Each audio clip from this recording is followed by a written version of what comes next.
Guys මේ තමයි අපේ සීගිරි රාජධානිය. කාශ්‍යප රජතුමා හිටියනම් අපිට මොනව කරාවිද කියලා හිතා ගන්න පුළුවන් නේද? Hello guys. මම දැන් ඉන්නේ කොලම්බෝ සිටි එකේ. අපි අද බලමු 2030 දී ශ්‍රී ලංකාව මොන වගේද කියලා. ලංකාව දැන් ගොඩාක් දියුණු රටක් guys. පාරවල් වල යන්නේ Lamborghini Ferrari වගේ වාහන විතරයි. දැන් සාමාන්‍ය මිනිස්සුන්ගේ ගෙවල් වලත් හෙලිකොප්ටර් තියෙනවා. ඇත්තටම කිව්වොත් දැන් ලංකාව ඇමරිකාවටත් වඩා දියුණු රටක්. මම දැන් ඉන්නේ ගෝල් ෆේස් එකේ 2030 දී ගෝල් ෆේස් එක තමයි මේ තියෙන්නේ.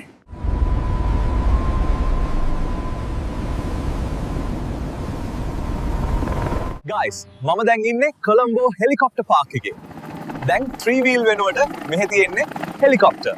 මට දැන් ගර්ල්ෆ්‍රෙන්ඩ් අරගන්න එයාපෝට් එකට යන්න වෙනවා. ඒ නිසා මම මේ හෙලිකොප්ටරේ අරගෙන යනවා. යමු මාත් එක්ක. දැන් ඉස්සර වගේ 3 wheel වල හයර් යන්න ඕන නැහැ. ඕන තැනකට යන්න හෙලිකොප්ටර් තියෙනවා. කවදාවත් හිතුවේ නෑ නේද? ලංකාවට මෙච්චර දියුණු වෙන්න පුළුවන් වේවි කියලා. ඒක තමයි කියන්නේ හිතන දේ වෙන්නේ වෙන දේවල් හිතා ගන්නවත් බෑ කියලා. අයියේ කටුනායකට 6 එක කීයද? 6 එක නම් රුපියල් 300යි මල්ලි. ඕ කමන්නේ ඔන්න ඔහේ තියෙන ගාණක් දෙන්නකෝ. ගයිස් මම කටුනායක එයාපෝට් එකට ඇවිල්ලා ඉන්නේ. ඇතුළට ගිහින් බලමු 2030 දී එයාපෝට් එක මොන වගේද කියලා. මම දැන් ඉන්නේ එයාපෝට් එක ඇතුලේ. ශ්‍රී ලංකන් එයාලයින් එකේ මේ වෙද්දි තියෙන්නේ A380 එයාබස් විතරයි. දැන් ශ්‍රී ලංකාව ඉන්ටර්නැෂනල් ෆ්ලයිට්ස් වලට විතරක් නෙමෙයි ඩොමෙස්ටික් ෆ්ලයිට්ස් වලටත් එයාබස් යොදා ගන්න මට්ටමට දියුණු වෙලා තියෙන්නේ. තව චූටි වෙලාවකින් ගර්ල්ෆ්‍රෙන්ඩ් ලෑන්ඩ් කරනවා ගයිස්. ඒ නිසා අපි දැන් අරයිවල් ටර්මිනල් පැත්තට යමු.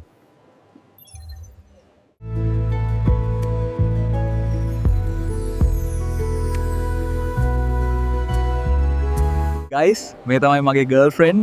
ලස්සනයිද?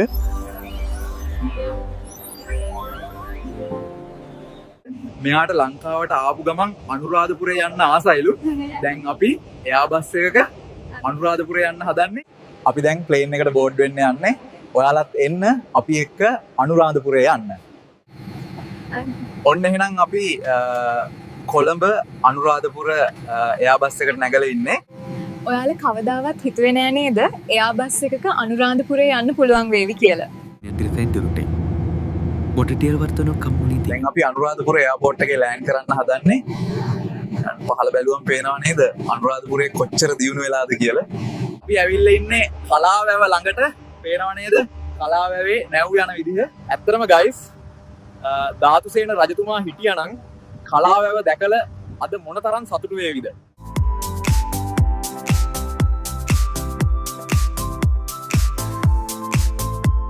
අපි ඇවිල්ලා ඉන්නේ අනුරාධපුරේ Lamborghini showroom එකට.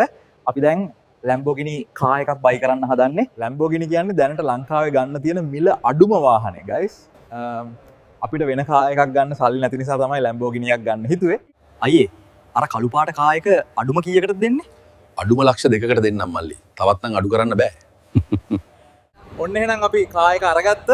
අපි දැන් සීගිරිය පැත්තට යන්න හදන්නේ. ඔයාලත් යමු අපි එක්ක. අපි සීගිරියට ආව. සීගිරියේ ගල විතරයි කලින් තිබ්බ වගේ තියෙන්නේ. අනිත් ඔක්කොම වෙනස් වෙලා. දැන් සීගිරිය උඩට යන්න පඩි පෙළවල් නගින්න ඕන නෑ. ගල උඩටම යන්න ලිෆ්ට් හයි කරලා තියෙන්නේ.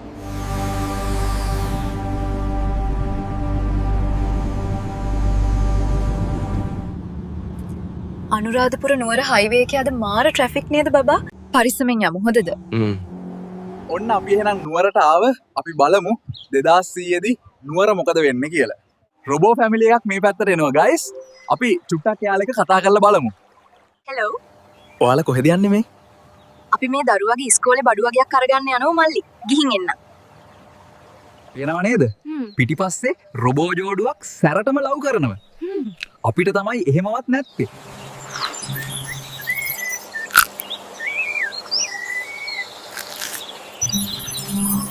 මේ අප්සි ඉක්මන්ට ඔය පොප්සිකල් එක කෑවේ නැත්තම් දන ගස්සලා අප්සිට පොප්සිකල් කවනවා මම. ඒ නිසා ඉක්මන්ට කන්න.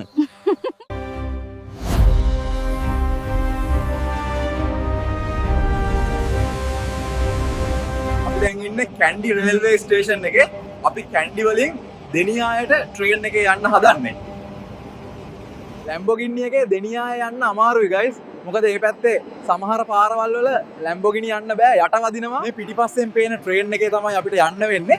අපි ට්‍රේන් එකට ගිහින් බලමු එහෙනම් ශ්‍රී ලංකාවේ ඉලෙක්ට්‍රික් ට්‍රේන් මොන වගේද කියලා.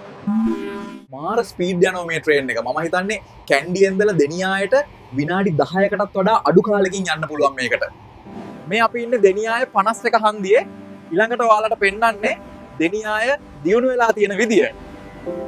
ඔයාලට මතක ඇති 2019 බලයට පත්වෙච්ච ආණ්ඩුවක් දෙනියාය යුනිවර්සිටි එකක් හැදුවා. ඒ යුනිවර්සිටි එක තමයි මේ තියෙන ගවර්න්මන්ට් එකෙන් චීනය ඇමරිකාව වගේ දුප්පත් රටවල දරුවන්ටත් ස්ටුඩන්ට් විසා දීලා මේ යුනිවර්සිටි එකේ ඉගෙන ගන්න අවස්ථාව දීලා තියෙන්නේ. මේ යුනිවර්සිටි එක හදන්න මුල් වෙච්ච අයට ඇත්තටම ගොඩාක් පින් සිද්ධ වෙන්න ඕන. ඒ වගේම තව තවත් මේ වගේ දේවල් කරන්න ශක්තිය ධෛර්යය ලැබෙන්න ඕන. දෙනියාය ට්‍රැවල් කරන අය යන්න ආසම තැනක් තමයි ගොංගල කියන්නේ. ඉතින් අපි ගොංගලට කේබල් කාර් රයිඩ් එකක් යන්න හදන්නේ. ඉතින් ගයිස් මේ ප්‍රොජෙක්ට් එකත් පටන් ගත්තේ 2019 දී. ඇත්තටම ගොඩාක් විදේශ විනිමය ලංකාවට ගෙනාවු ප්‍රොජෙක්ට් එකක් තමයි මේක. ඩිස් කරා ඇති. කටවහගෙන පාඩුව යමුකෝ දැන්වත්. පහළ බැලුවට පස්සේ අපිට පේනවා ගින් ගඟ. ඒත් එක්කම ලස්සන තේ වතු ටිකකුත් පේනේ. ඉතින් ඔයාලත් 2000 දී දෙනියාය ආවොත් මේ කේබල් කාර් රයිඩ් එක යන්න අමතක කරන්න එපා. අපි ආව ගාල්ලට පේනව නේද 2048 100 ගෙනාපු Wi-Fi බැලුන් තාමත් පාවෙනවා. අපි ආව ගයිස් ගාල්ල ජාත්‍යන්තර වරායට. මේ වරාය තමයි දැනට ලෝකේ තියෙන කාර්ය බහුලම වරාය.